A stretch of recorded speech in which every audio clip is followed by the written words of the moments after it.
Hello, everyone. Thank you for joining in this session.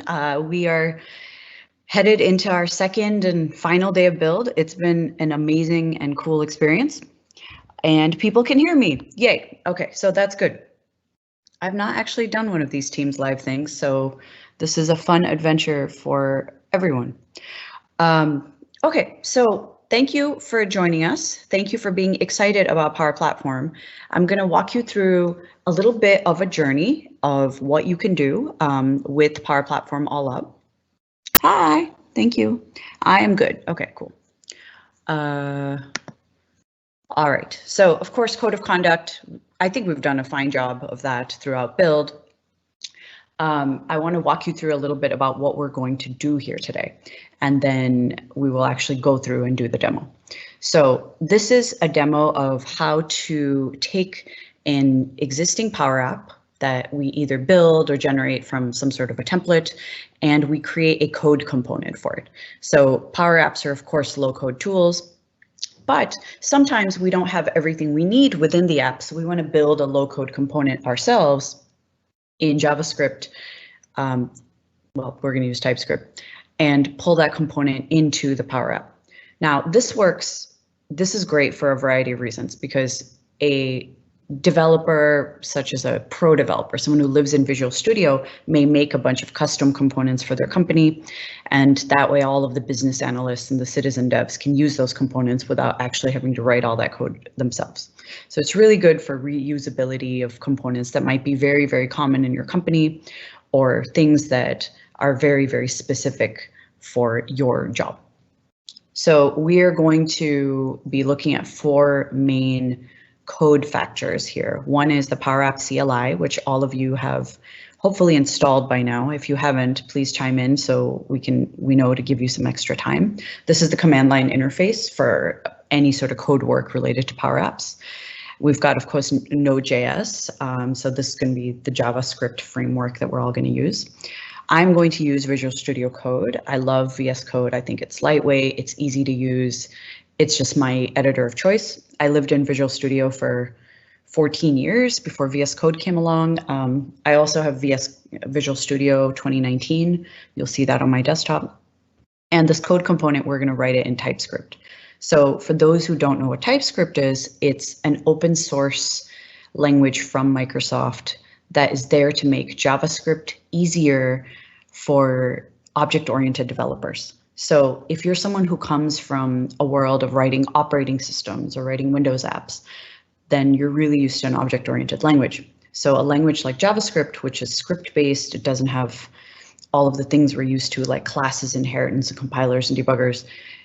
It can be quite jarring. It doesn't feel like a language. It feels kind of, oh, I'm lost. What am I doing?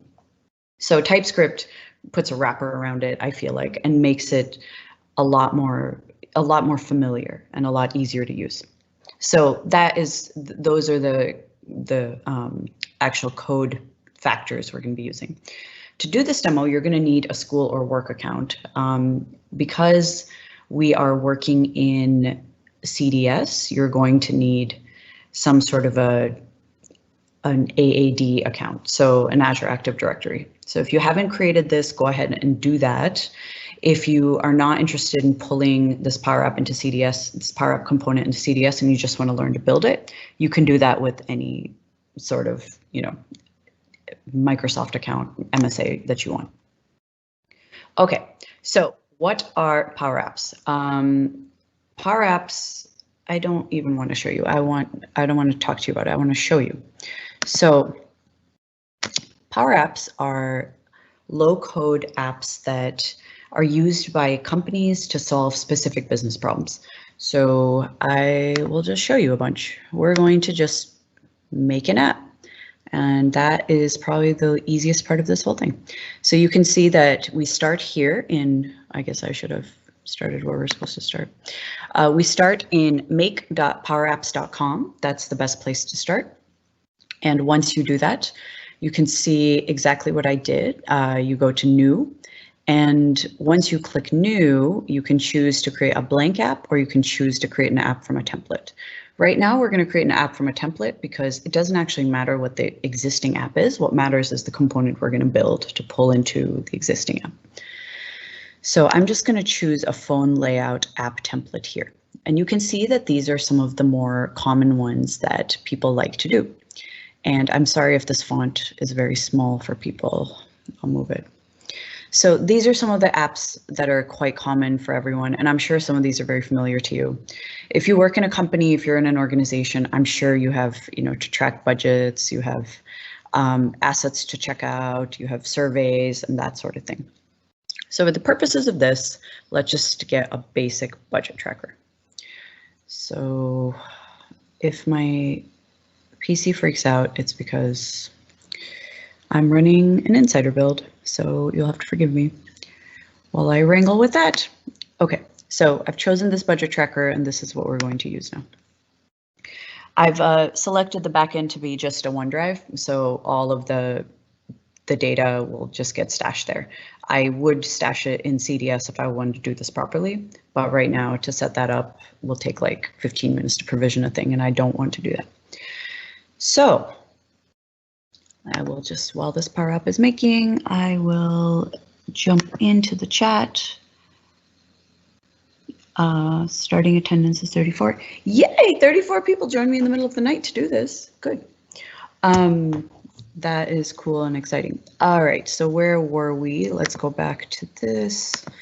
This PowerApp is building. Oh no, okay. All right, so this is what a PowerApp looks like. You can see that the PowerApp Studio Builder is pretty basic. You've probably seen things like this. It's a thing where the main object that you're doing manipulations on is here in the center. Over here is a way to customize things, and here's like overall views of stuff. So rather than me talking about it, let's hit this play button. Every time you want to see what the PowerApp will look like, whether it's on your phone or in a web browser in Teams, you just hit this play button. And this is how it will look. So now it becomes appified. So you do all the things you would do to an app. So you'd click on that, it would go to the next page. You can add an expense, you'd like fill that out, be like team bowling. Okay, $12. My boss will be happy with me. And then I would add a receipt. So I would take a picture to add a receipt. So I like that. I think that makes me happy. No, I'm not going to do the camera right now. And poorly. And then I save it. So, oh no, I want to just back out of it. So budget tracker, this is really good for businesses, households, etc., etc. So here is where, you can customize things like, oh, I want this field to be, I want it to be a formula. Here's the formula bar up here. Or I want to have a totally different view and that kind of thing. Over here is where you add things. This is the tree view. You look at all of the different components and they're laid out in some sort of a relational way. So when we build our component, it's going to be added here to this list of stuff that we can add to anything in these views. So as you saw, there's many pages in this app, and you can add as many screens as you want. So pretty straightforward. If you've never done this before, I highly recommend you just get a sample app, but you mess around with it and then you build one yourself. I always like to start with something and modify it because I am not a UI person. I will bring that up many times and you will see that I'm not a UI person. But PowerApps and PCF components are actually ideal for non-UI people because the UI is made for you and the apps you make are functional and makes you look like you know what you're doing as a UI person. But there's people who make gorgeous apps with incredible backgrounds and cool animations and things. You should look up those YouTube channels, YouTube videos. Okay, so that is PowerApps. Now let's get to the component. Let's talk about, let's do a little bit of backstory and all of the PowerApps ecosystem. So this is my center of PowerApps documentation. It's docs.microsoft.com/PowerApps. It's not a secret, it's out there. So this has all of the stuff that I usually need for stuff. People will say, oh, what's licensing or community? Where do I find everyone, etc. This is just, ground zero, central home for anyone who wants to start learning about PowerApps. And you just say, I'm like a user, a maker, admin, dev. So I would like to take everyone through this Learn tutorial, which is the PowerApps component framework overview. So some of this stuff is a little bit out of date, so we're going to ignore that. Public preview for Canvas apps. I actually think this is generally available for everyone because I didn't have to do anything particularly special to get this. So here's the main thing. Why are PowerApps components different than web resources? What I found to be very interesting was that you don't have to muck around with a separate file for HTML, a separate file for TS, the Typescript file, or a separate file for the CSS, which dictates how your page looks. They're just compiled and built into one solution, and you can import that solution directly into your PowerApp. You don't have to figure out how to pull in a CSS file and an HTML file and make them work together within your PowerApp. It just gets compiled into one solution. So I find that to be really, really useful. I also think that it makes your app a lot more performant and faster. So it's good for performance, it's good for reusability, and it just bundles everything all together. So I highly recommend using PowerApps component framework to extend your PowerApps rather than trying to add HTML components one after the other, because I found that to be a pain in the neck. I actually didn't know about PowerApps component framework when I joined the team, and I was trying to expand it with these other HTML, CSS techniques. And someone one day told me to stop doing that and just use PCF. And I said, what's that? And that's how I learned about this whole thing. Okay, so what are code components? So code components, types of solution components. We've gone through this a little bit. It is just a component of code that does something special for your specific scenario. So within a code component, there's three main chunks. And let me just make sure that I didn't forget anything. Oh, I know what I forgot, and I want to show this to you because I don't want to be a jerk. I will show you this gallery of PCF stuff. Okay, sorry, there we go. So there's three parts to a PowerApps component, a code component. One is the manifest. So the manifest is this XML document that is kind of the control center of your component. It's the name of the component, what kind of data you're working on. Is it a data set or is it a specific kind of field? So we're going to do a number field, and it's going to have certain properties to it. And then there's any specific properties that can be configured in the application when the component is added. So like whether it's text or sliders or whatever, that kind of thing. What are the properties? And then any sort of resource files that the component's going to need. A resource file our component will need is the CSS file that we're also going to make. And then, of course, the name of the Typescript function that we're going to be calling. So that is the manifest XML file. Now, the component implementation is the code portion of the program. And those of you who are coders, this is probably extremely familiar to you, so please excuse me while I walk through it. I'm assuming that some people joining this are pro coders and they code all day. And I'm assuming some people joining this are not pro coders and they don't code all day and they're just curious about what the heck I'm talking about. So generally in all coding, you start with an init function. That means initialize, where you give the main components on your page, the main attributes that you're working with, some sort of a value. You define them and give them an initial value. So then they appear when the page appears.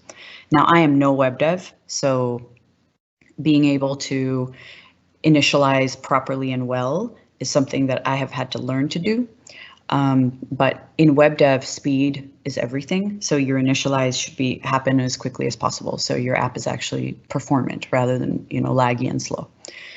I come from the operating systems world where initialization is completely different, where we tend to virtualize everything. So we initialize once on boot up. So you'll notice if you're working on a PC right now, the first time you do something, it's really slow.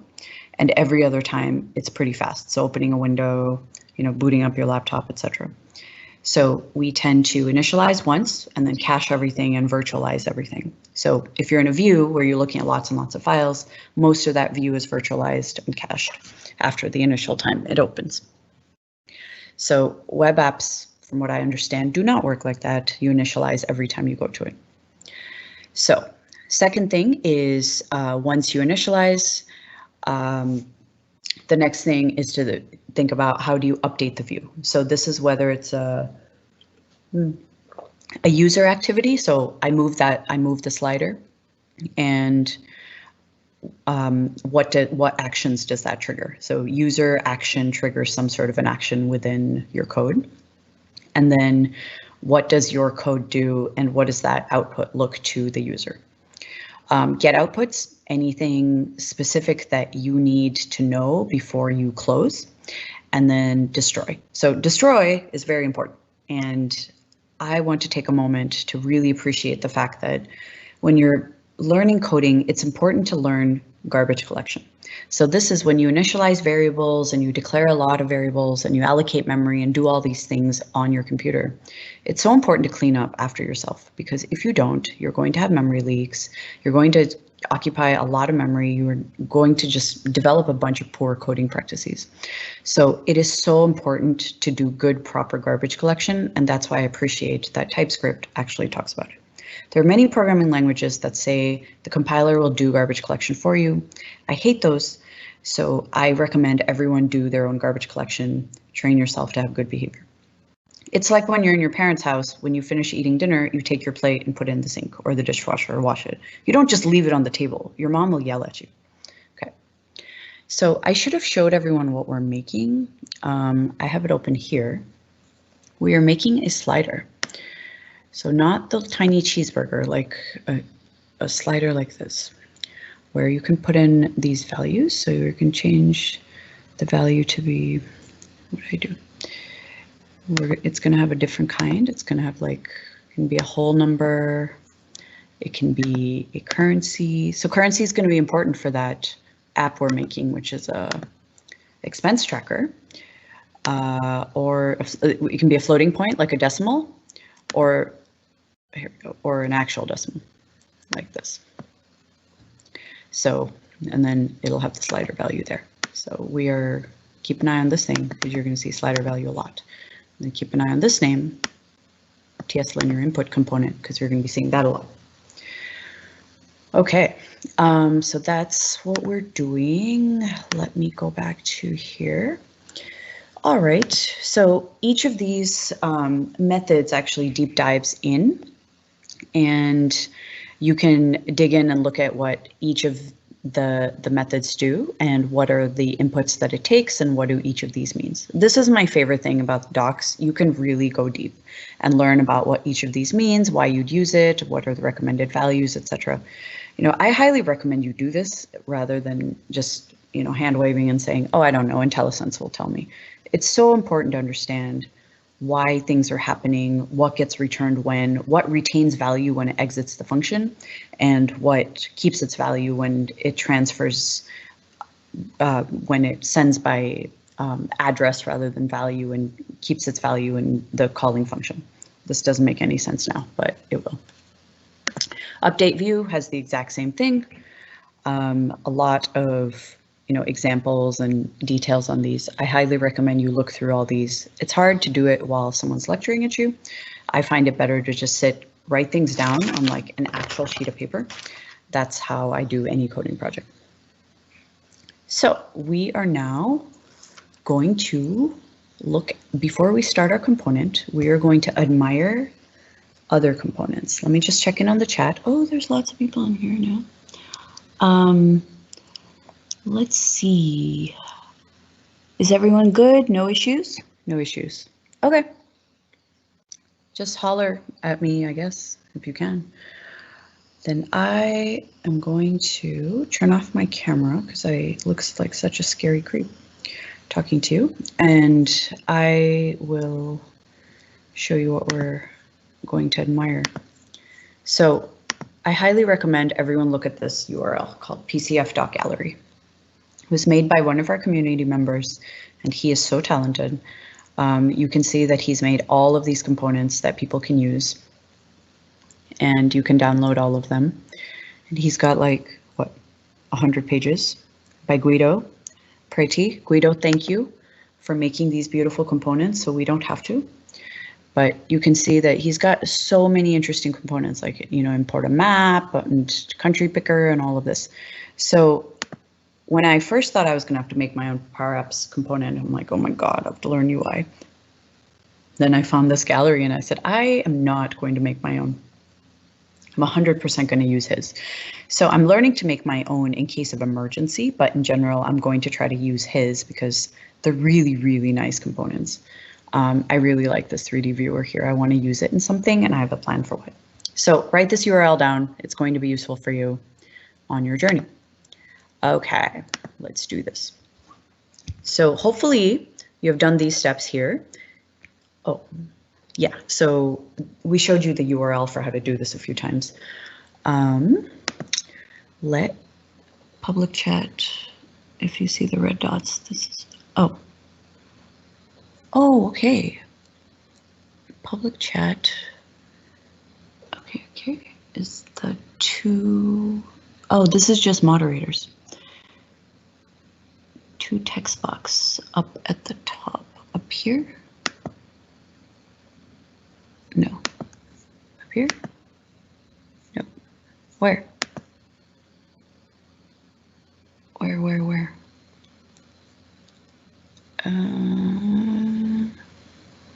Here? Show Q&A. Oh. Two boxes with a question mark. Oh, okay. Yeah, but don't click on it. Okay, I won't click on it.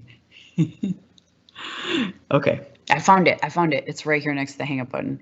Okay, I won't click on it because I'll get distracted. But you all let me know if there's a question. But I always like to make sure that people are following along and not, you know, totally lost. Don't click the hang up button, Anna says. Okay, cool. That would be like me too. I would totally hang up. Oh, okay, I can use the chat. Don't hang up. Okay, I'm going to see this. Okay, cool. Prereqs. Okay. Anything? Oh, Marie Tunje is ready. Good.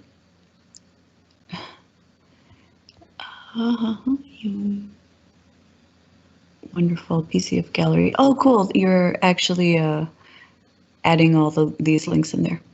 Okay, fantastic. It is indeed 2 a.m., but Greg and Charles are also awake, so thank you.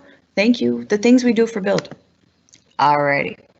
Back to business, y'all. Like, it's time to do the thing. Okay. Hopefully you've done all this. You've installed npm, which is the package manager for Node. And then you've installed .NET because, I mean, hopefully you had that already if you are a coder. I installed Visual Studio Code, and I also already had this .NET Core thing, so hopefully you had it, and you've got the CLI. So if you don't have all of this, make sure you do that now because you are going to need them. Okay, so let's get started. I am going to snap this window over here so that I can, oh, what did I do? Snap this window over here so we can work over here until we use Visual Studio. All right, so let's go back, just start over at cprompt. I'm gonna just use the exact same folders they say here, just to keep things super straightforward. And that way you can follow along and we can look at the same thing. All right, we are going to, I actually have a sources folder already. And no, I don't have that. Okay, so we're gonna make the PCF mslearn PCF samples folder.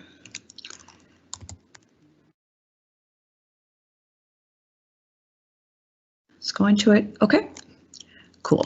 So this is where we are going to, let me actually bring that up. We just created that. That did not exist a second ago. You can tell by the timestamp. Look. All right, there's no sleight of hand magic going on here, yo. Okay. Let's first initialize that component project by using the CLI. So the pack command is what we use to do all sorts of things in the CLI. If you ever need help with pack, just type pack, and then it'll give you a bunch of information here. Pack H, pack help will get you a whole bunch of help topics, etc., like here. And then the main thing that I wind up using over and over is the pack Pcf PowerApps component framework command. So right now we're going to do this one, and I'm sure I'm going to mistype this, so we're going to copy and just talk through it here. So we are calling initialize on the namespace, and then we're going to call the namespace sample namespace, and we're going to call it TSL linear input component. And remember where you've seen that before, remember? Okay. I know every time I go to it, I lose the snap. TCF linear input component. All right. So let's go back to where we were. Right. So we have created the framework project, and we are now going to run npm. You get a bunch of stuff. Okay, we're going to now run npm install because that's going to install the project build tools. Okay. Npm install. Cool. So this can take a few minutes. We'll just let that do its thing. Maybe should have timed this better. Now I could have shown you the gallery and done a bunch of stuff. So we are going to do this in Visual Studio Code. You can see that I've got it installed over here. I'm going to close it so we can use the command line command to use it.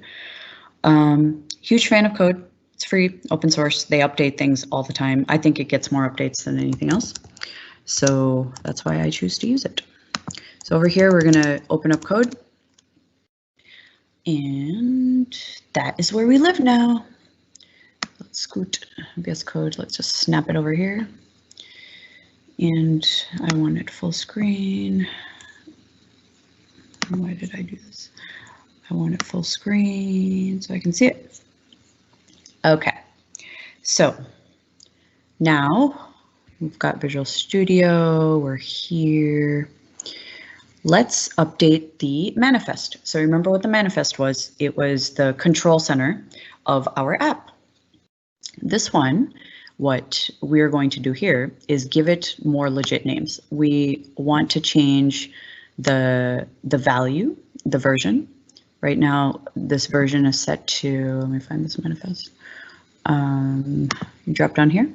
So you can see that this project is created for us.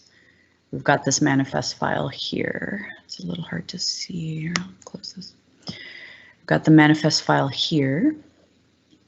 Let me just shrink this window so you can see it. And you can see right up here in the first part of the manifest, you've got the sample namespace, constructor, this version, display name key, and then there's a display description. Scoot it over here, description key. So that's the first thing we're going to change. And then we're going to change the property. Remember what the property was. And then we're going to figure out what type of attribute we're going to have, what kind of field we're going to have. We're going to have numbers, and then what types of numbers we want. And then down here is that resources section where we're going to put the CSS file. So first, let's update the namespace with something more meaningful to us. I will just do this. So sample namespace is fine. TSL linear input is fine. Let's update the version number because we are working on version 1. And then display name key. It's given us something to name it. Name key, we'll leave it linear input command, input component. And update this to be this description over here. Yep. And then look at this description. It's called description. That allows you to enter the numeric values using the visual slider. So now you've given the user something specific to do. All right. So we are going to replace this property over here, the sample property with our specific property. You remember what we'd called it over here on the page? Slider value. So we're going to call it slider value. Otherwise it would say sample property. And this would, yeah, this would say something, yeah, that one we left. All right, here we go. So we're going to change it to be slider value. Just watch I typo this, and that's going to be, I'll tell you most of my coding errors, it's because I made a typo. Oops, see, just like this, just like that.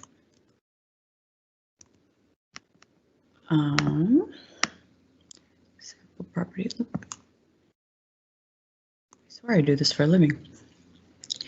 And then display name key up is totally fine. Property display key, and yeah. Now, what we want to do next is we'll be adding this custom type group called numbers. And we want to add that to, you know what, we're going to copy this line and then we're going to look at it together. We're going to add numbers to this. So slider value, display key, that's fine. And then we're going to add that type group called numbers. And is it going to be required? Yes, it is. So this is just the control center saying, here is what this component is going to do. Next what are the types of attributes that this control is going to control? And they're going to be these numbers, group name numbers. What kinds of numbers? Whole, currency, floating point, decimal. Is this familiar? Should be familiar because that's what we're looking at. Okay, awesome. If at any point this doesn't make sense, yell loudly at the moderators and they will yell at me. So we are going to, you notice it says insert this following above your property to indicate the types. Okay, these are the types. They're above our property. Now, next thing, the resources section. All right, here's our resources section. We are going to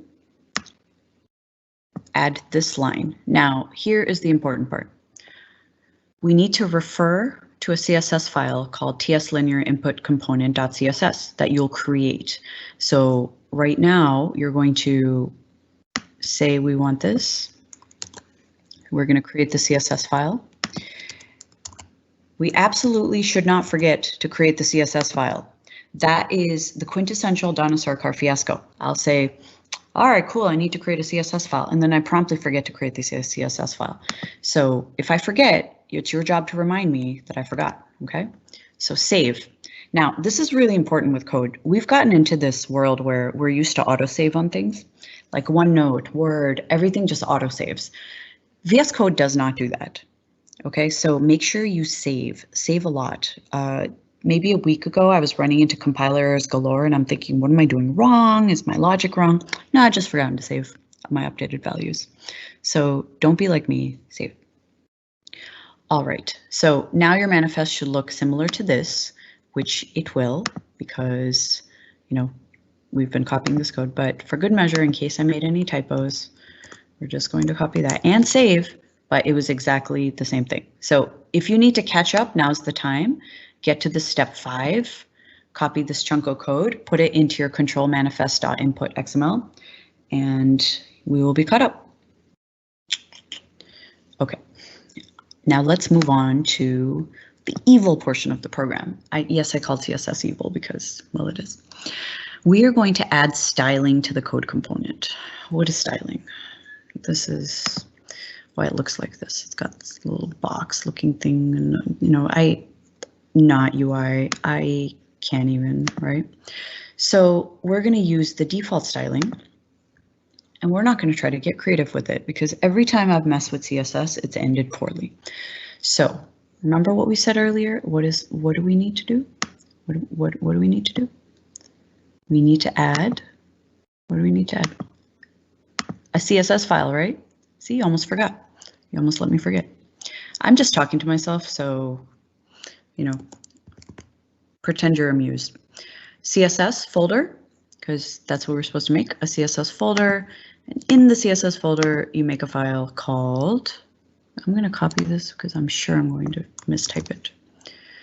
So one of the challenges of coding while dyslexic is you don't actually know if it's your dyslexia or the fact that you forgot to save that's causing your life's problems.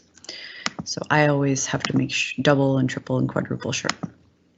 All right, so we've got a blank CSS file, and here is the styling that we're going to copy from here and put in here, and let's walk through it. I mean, by walk through it, I mean show you it exists. And all of you who are UX people understand this. Margins, padding, weight, etc., outlines, colors, look, colors. Oh my God. Hats off, all my gratitude to all of you who do UX because I just cannot stand it at all. Someone tried to make me make a search box once. It didn't go well because it was just black square. And that was the end of my UX career. That was in Windows Vista. Okay, so notice I saved last week. I did not save my CSS file, which led to utter disaster. So we are now at the step where we are going to build our code component. Okay, so before we can implement the logic, we're going to build a component so the appropriate types are generated as specified, right? We need to generate those types. So we're going to go back to our prompt and we're going to do this command, npm build. Okay, so npm build, sorry, run build. So we're going to build our project, and hopefully there's no weird error because that means I just can't compile or can't copy paste, right? All right, so we've done that. Now, this component is compiled into our folder, into the out folder. So there's an out folder with controls, and you're going to have two build artifacts. One is the bundle.js, and then the second one is the control manifest.xml. And you can see over in Visual Studio that those are now there. So we are going to, what are we going to do now? Trying to get rid of this. Okay. Next, we're going to implement the code component's logic. Okay, so the manifest has told the code component what we need it to do. Now the code component actually has to make it so. So let's go to index. Generally in every coding project, there's an index dot something. It can be index.cpp, so for C++ files, index.cs for C#. Here it's index.ts for TypeScript. Okay, so we're going to look at it. Let's look at what's all the stuff in here. You input stuff, import stuff. Good, do that. Here is a constructor. Constructor constructs. Right now it's empty, so it's just going to default to default values. You can do interesting creative stuff with the constructor. We are not going to do that right now. There's also a destructor, which we are going to do interesting things with. So here's the init function. This is by far the most complex function. Okay, so let's walk through it a little bit here. Let's first copy it and then let's walk through it. So init function, I'm just going to replace, and let's go through it. This is TypeScript. This is how TypeScript looks. It's vaguely C#ish, right? So for those of you who C#, it should look a little bit familiar to you. You're like, oh, what is this? What are these question marks? So I like the fact that everything ends in a semicolon. That makes me happy. I like that we use this, meaning this. That makes me happy. So we would say we're just setting context. We get the context from this function we passed in, and we are now assigning it to, actually we're getting it from, we missed a step, C, already. Above the constructor method, we want to have all of these private variables. So we're going to be using all these variables. You see that? There's almost a disaster. So we're going to have our private variables here.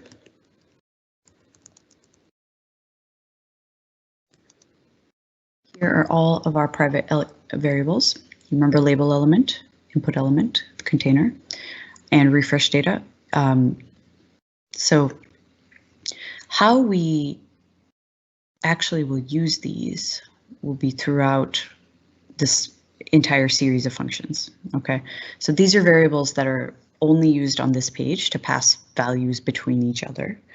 And these are variables that generally I would define, if I was writing this from scratch, I would define these at the end because I wouldn't know what I needed until I went through it. It's very hard to say here are like the 12 private variables I need. So if you're writing something from scratch and you have no idea, that's okay. I just name everything like element 1, element 2 until I know, and then give them actually descriptive names.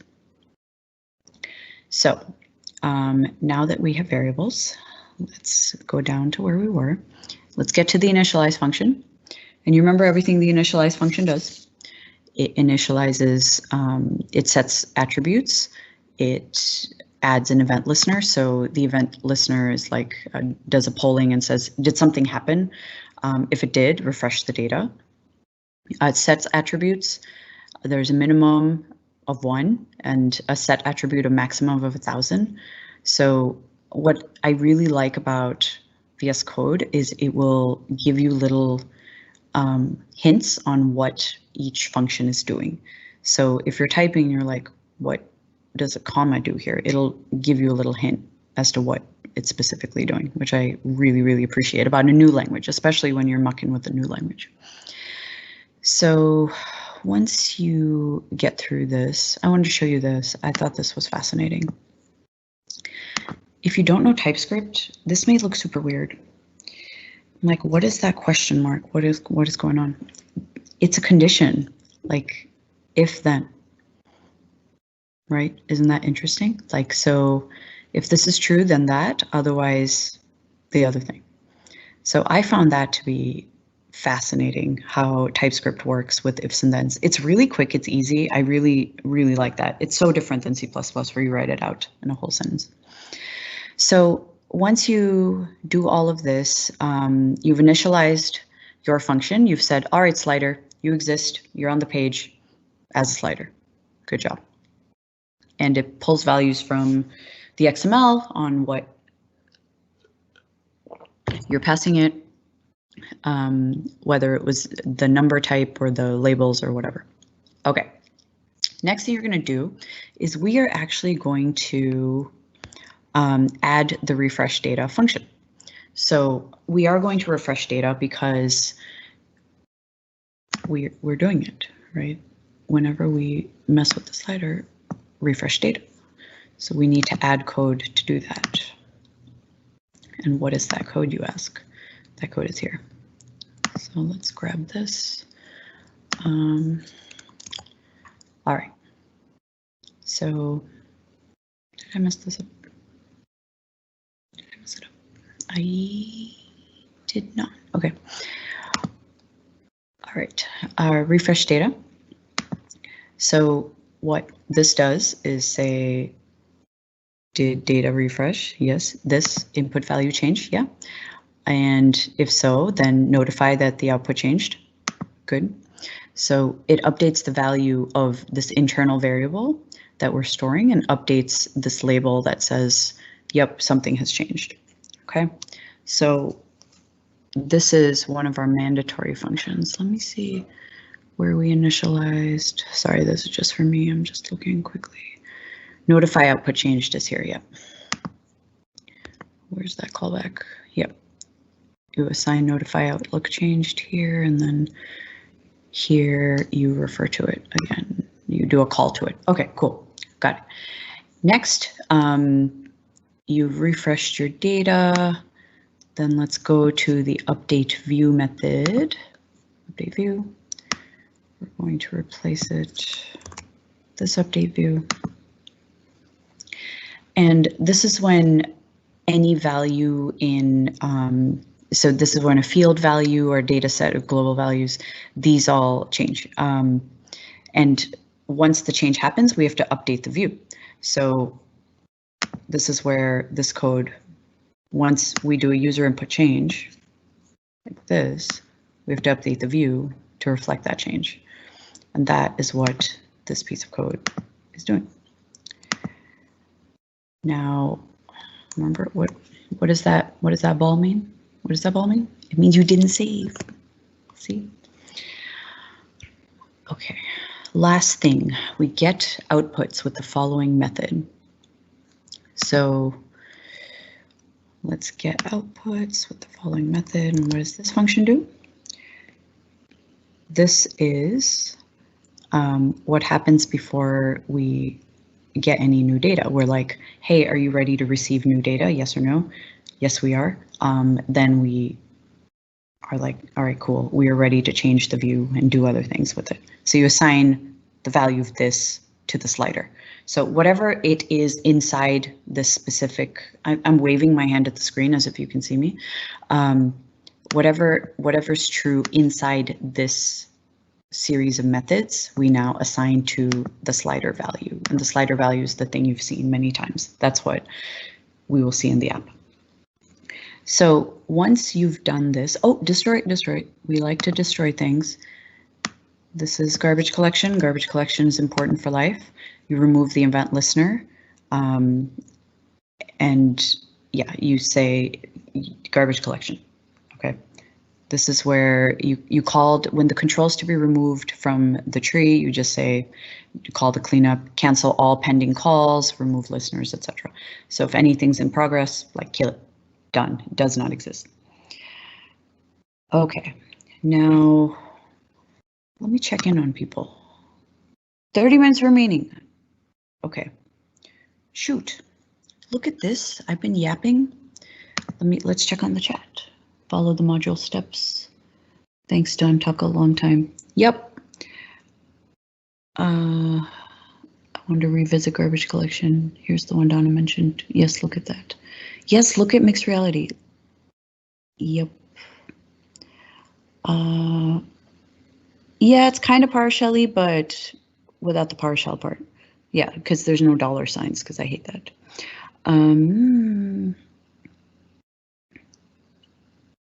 Oh, I'm sorry, Anonymous, who got left behind at the beginning.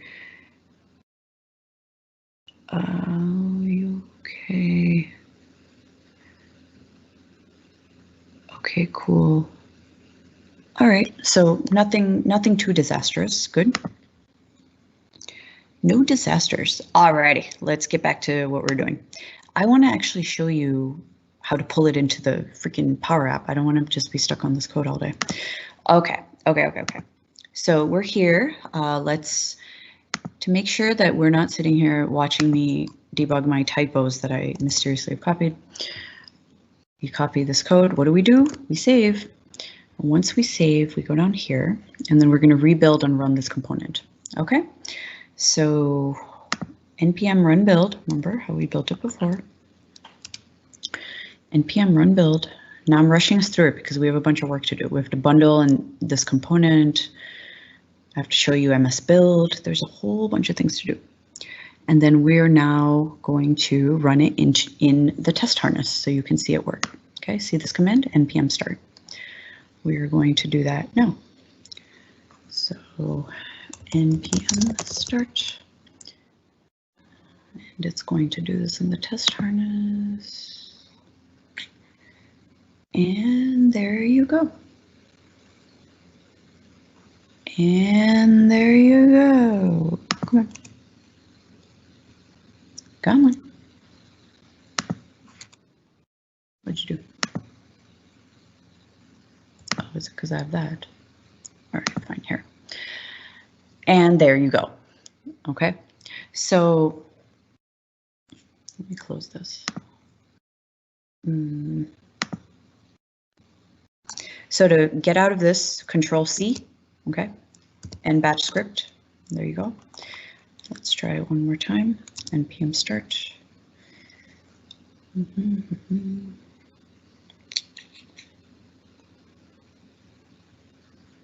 And test sandbox. Test sandbox, why aren't you doing test sandbox stuff? It was just here, like I literally saw it 1 second ago. Where'd you go? Okay, so you know what the slider looks like. I've only shown you like 85 times. Okay, we have to do the next part because otherwise we can't use it. Okay, so the next part is we are going to create the solution package. All right, so this is where we've got the code component. Did you have a code component? We have one.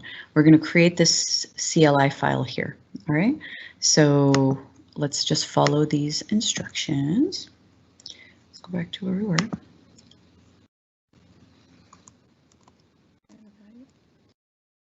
All right, let's make a directory where we stash our solutions that we're going to export. Make your solutions.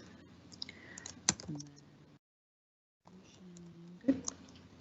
And then we are going to initialize the solution to work in Common Data Service. Okay, so here we go. Please verify the publisher information, etc., etc. We're going to say, all right, here we go. We're going to initialize the solution. The publisher's name is MSLearn. You would change it to a U, and then you know, any sort of prefix, whatever. Cool. So we're bundling this thing. Good.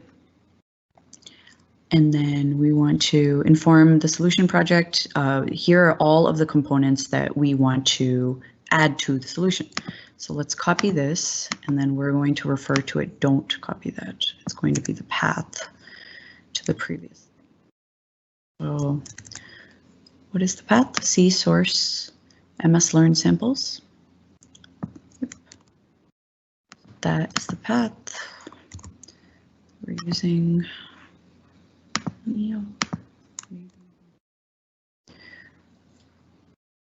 Do I have a typo? Oh my gosh, I'm sure I do. All right, let's have a look at where we're at. See, look at all the stuff we built. So do this, we're here, path. All right, project reference, successfully added. Hang on, let's go on here. So we have our CDS project. Now we are going to create that zip file. All right. So the zip file is what we're going to pull into the PowerApp, and we are going to use the Microsoft Build tool. So if you don't know what MS Build is, you are going to have to learn that. So MS Build is the Microsoft Build system. It's what, you know, our conference is named after, MS Build. If I already have it installed, it comes with Visual Studio, and you have to add it to your environment variables. So if you have not done this, please do it. So you get the full qualified path. You can also download it without Visual Studio through, like, just click on this and it'll walk you through a process. If you do have Visual Studio, go get this path and then add it to your environment variables. I will show you how to do that. I assume most of you know environment variables, but if you don't, go to this PC, go to properties, go to advanced system settings, go to environment variables. This is for me specifically, Donna, the path, or if you want to change the system variables, this path. So you would just add a new one there, so you can see Visual Studio I've got. So make sure you do that, otherwise MS Build won't work and you'll think something is broken, and then it will be a very sad situation. So get your environment variables working, but once you do, it works great. So you will use MS Build if you do any sort of Microsoft development. We've done that, so let's now build the package. All right. And look at that, magic happens here. Magic happens here, magic happens here, good. And let's make sure that it's happening. Oh, see? I love when code works. I mean, this only worked because I did not write it from scratch without incident, but in solution, you can see this is the folder we just generated in binary debug solution. So this is the thing that we're going to actually pull into the PowerApp. You can see the XML document, the controls, everything, okay? So this is the thing we're going to implement or to pull into the PowerApp. All right, so how are you gonna do that? We are going to go to that code components for PowerApps, okay? Now, the reason I have this up is because I'm going to forget to do one thing for sure. And then you guys are going to be like, Donna, what did you do?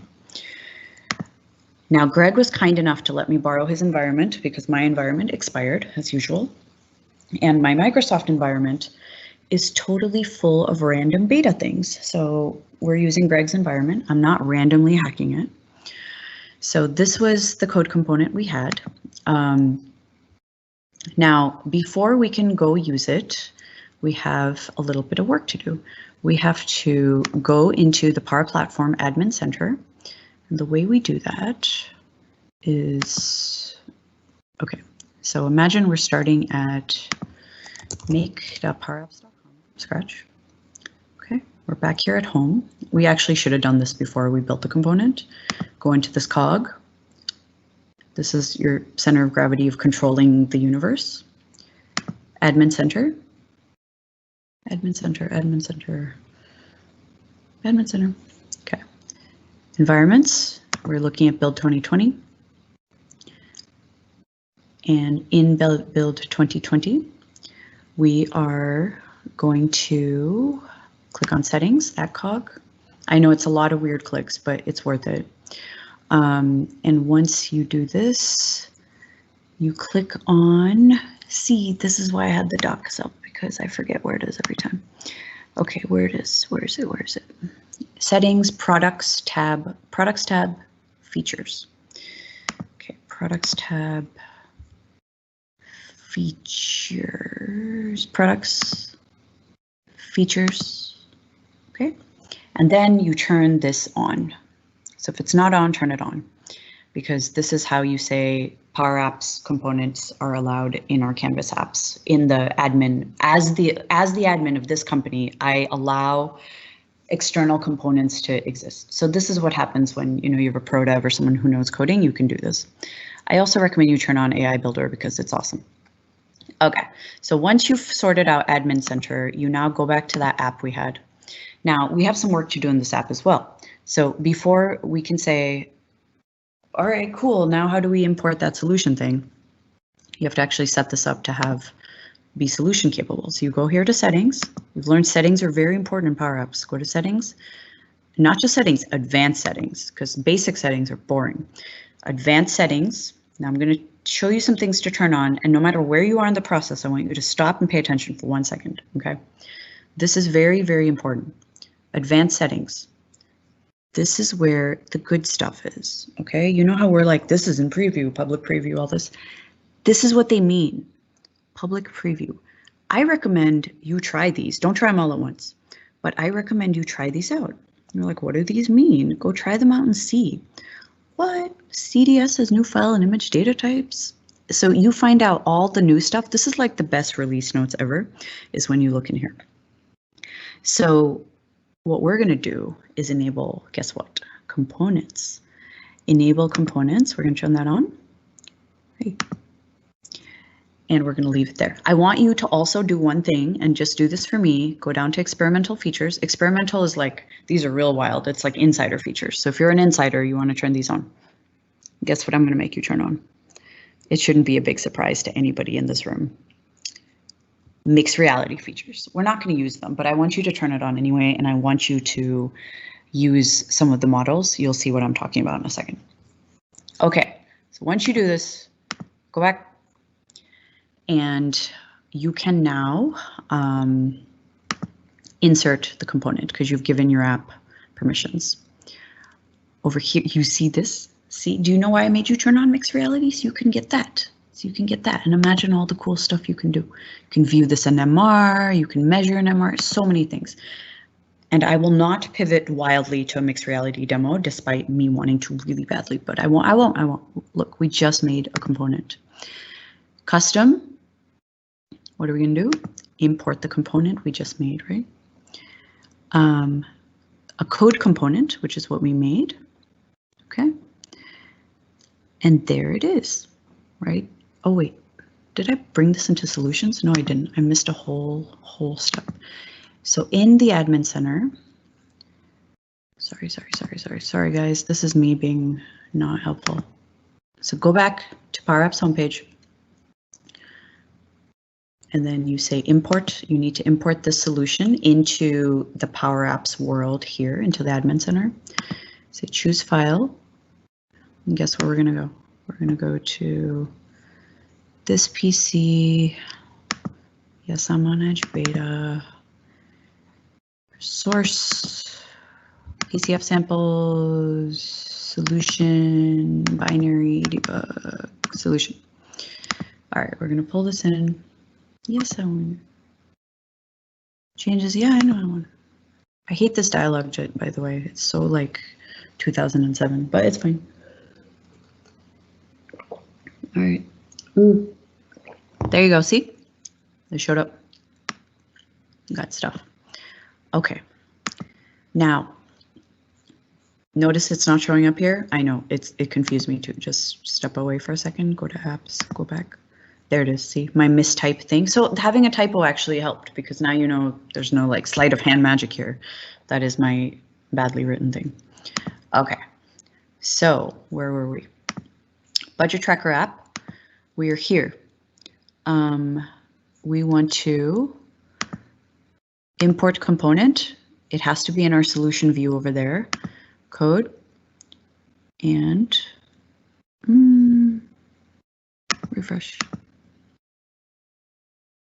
It is that one though, because I didn't change the name from my last demo one. Okay, so linear input control, import, wait, and then you go over to tree view. Go over to tree view. Where is it? And then did I lose it? Wait. I bet I messed up something dumb. Let me see if I missed a step. See, never mind that I've done this many times. All right, so we did this, insert, import, code, linear, import. Ah, I forgot this.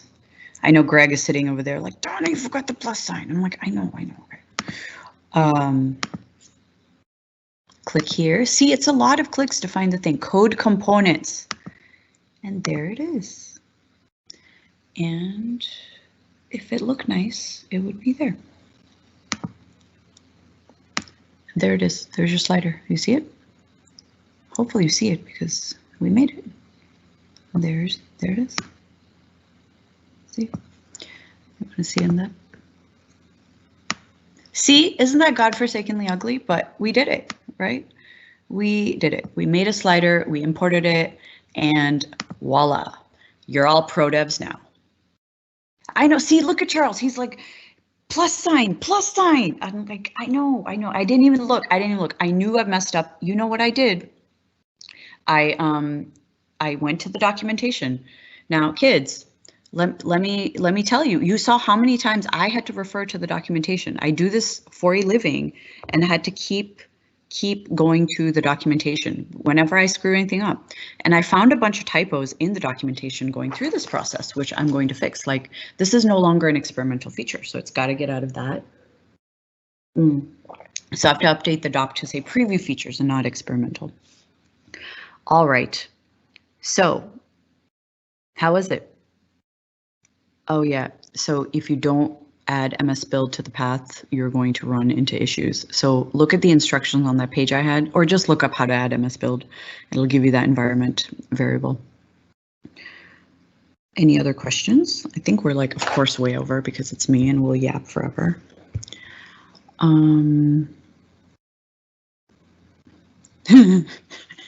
You think I'm calm and relaxed. It's only because it's 3:30 in the morning. Usually you'd be like, what's going on? This is great. So fun. It's so exciting. Okay. Any questions? Any issues? Drama? Is everyone mad? Is everyone asleep? Everyone bored? Did everyone have a good build? I'm going to turn this back on so I can see you. Do we have a good build? Do you know I'm off to host build again in like 2 hours? So I'm due back at the studio at 6. Then Seth will be back as well. So it's going to be amazing. We're going to close out today. If you watched build today, you'll know Seth and I are now death. So they're like, Donna and Seth. Someone go get Donna and Seth. Someone get done and said, someone get death, and now we're death, according to them. Okay, yay, Karike, I'm so happy to hear that. Thank you for joining us. So I want to talk to you about the Powerful Devs Conference, okay? Because you all showed up, so you get to hear about it. So a few weeks ago, James Phillips is like, hey, we really want to make sure that pro devs are getting all the benefits of Power Platform, because they wind up doing a bunch of random work by hand, and we're like what? And we learned pro devs are doing all this random stuff, like they're making these apps, they're doing a bunch of stuff with .NET that can easily be automated. There's just like 100 examples, and we're like, why don't they just use Power Platform? And he's like, well, they think Power Platform is not for them because they think it's for citizen devs. And I'm like, that's stupid. I'm a pro dev. I use Power Platform for the most random things. He's like, well, go tell them that. I'm like, I'll tell them. So I started reaching out to pro devs, and they're like, I had no idea. And I said, what would help? They're like, I don't know, a bunch of demos maybe by people who we know. I'm like, okay. So I made up like 13 scenarios, and they are interesting ones for all of you. I'll read you some. This is super random and skunkworks, by the way. I literally made up this conference on Monday, and I pinged Charles, and I'm like, hey, Charles, you want to have a conference? He's like, yeah. So we're having a conference. He's going to lock note it. He's going to close it. So he's all in on this conference. But the conference is going to have 13 demos, I think. I think that's too many demos, but we'll see. I will tell you what demos we're going to do. They are, okay, of course, you're going to build web mobile experiences quickly across your APIs and microservices that are in JavaScript or .NET, and you're going to use PowerApps to extend them. Okay, fine, whatever. Of course, that one. Quickly build chatbots. So this is my Mary Jo Foley Paul Thurrott example of saying, okay, Mary Jo's going to go build a Power Virtual Agent with FAQs like, hi, Mary Jo, do you cover Apple news? No, I don't, etc. So it's going to be said just like FAQ to PVA. Then Paul is going to extend it because Paul Thurrott is a pro dev, and he's going to extend it using the bot framework. And I thought that was going to be a fun scenario. I'm going to see if I can get him to do it for the conference. Probably not, but we'll get someone. Chloe said she was kind of interested in doing this. She's got this Mario Kart COG services thing, and I thought that would be a cool bot. So extend PVA with bot framework, Azure Synapse and Power BI. Of course, we saw that demo. I thought that was kind of cool. How do you make sense of your Azure Synapse with Power BI visualization stuff, whatever. Amit Schuster actually had a killer Power BI demo for devs, like getting rid of labels and embedding your visualizations, looking super badass. So I like that. I may make him do it. Of course, Azure SQL, you've got Azure SQL, generate a Power App, yay. Just no one knows about it, right? No one knows. Azure Functions, custom connectors, these are like, I feel these to be techie more than scenario-y. It's like, oh, look what our tech can do. Of course, Azure AI for AI Builder. How can I extend some of the AI Builder capability with other things? So that's going to be another scenario. I'm interested in that one. I'm going to see if Seth wants to do it, because the return of death, it'll be great. PowerApps component framework. So this demo, but actually good. So I'm going to see if Cassie will do it actually. She was the other presenter of this session. She did it the first 2 days when I couldn't, and she did a great job. So I'll see if Cassie's interested in doing PowerApps component framework. Her story is cool because she used to be a business analyst, and now she's a hardcore .NET dev. So it happens. And then, of course, embedding an analytics into your app with Power BI embedded, and CDS for pro devs. That one's a good scenario. CDS with Power Automate, and then Charles had like 25 other scenarios he wants to do, but I want to do something with mixed reality too.